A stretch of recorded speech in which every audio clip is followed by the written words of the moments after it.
So longtime Cleveland sports radio host Tony Rizzo, his thoughts about the Browns quarterback competition. Are they going to manipulate this quarterback competition? Have they done it so far? Yeah. Have they done it so far? Yeah, they have. How? Not letting my guy take reps with the ones, bringing him along slowly. Okay, there are people who believe he's got to learn the playbook or he can't handle the huddle. I think that's garbage. Okay, I do. Whatever reason, it's a slow burn with Shedeur. Okay, fine. Listen, they've got Flacco, who's loved here, Kenny Pickett, their golden boy, and Dylan Gabriel, who they drafted in the 3rd round. I get it. Do I like it? No, but I get it. So I'm looking at those 3 guys and then a whole separate competition with Shedeur to see if they can get him ready to start the second half of the season. Ideally, I would love for the Browns not to get to Shedeur this year because that means they won 10, 11 games. That's not going to happen. Tommy, I really like Tony. I consider him a friend. I don't agree with that at all. Here's the thing. You don't manufacture holding back a quarterback if you think he can play, especially if you're the Browns. I mean, we heard from Bernie Kosar earlier in the show. He's the last really quarterback who played a significant amount of time. You're trying to do everything you can to find a quarterback moving forward. Yeah, I'm with you, Dave, and I like Tony a lot. I've known him for years. I think he's he's very accomplished on the radio, does a really nice job. He's kind of talking out of both sides of his mouth right here, right now. He wants to see Shedeur. He wants to see him as quickly as possible, but he even acknowledges that the kid's not ready, and that's what I said to you earlier, Dave. I don't think there's any hurry with him whatsoever. He was taken in the 5th round for a reason. The Browns took Dylan Gabriel in the 3rd round for a reason. They liked him better as a quarterback. He's played many more games. He's faced many more tough defenses than Shedeur Sanders has. Not to say that Shedeur is not a good player. I think we all see some upside with him. I think we see some great potential in him. Let's just take our time. I think the worry for Browns fans is that, if they're going to start either Pickett or Flacco, and I think clearly one of those 2 guys will be your starter in week 1 against the Cincinnati Bengals.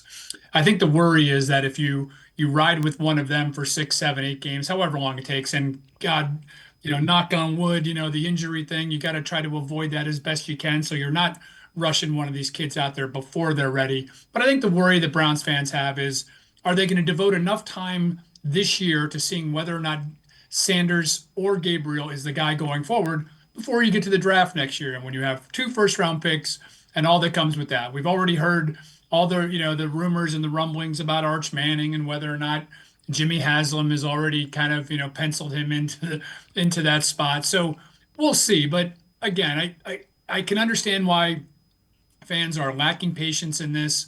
They want to see this happen fast. But I think this year is, and listen, it's going to be a very difficult line for the Browns coaching staff to walk. We've seen it in baseball. We've seen it in basketball. We've seen it in football. It is really hard to develop and win at the same time.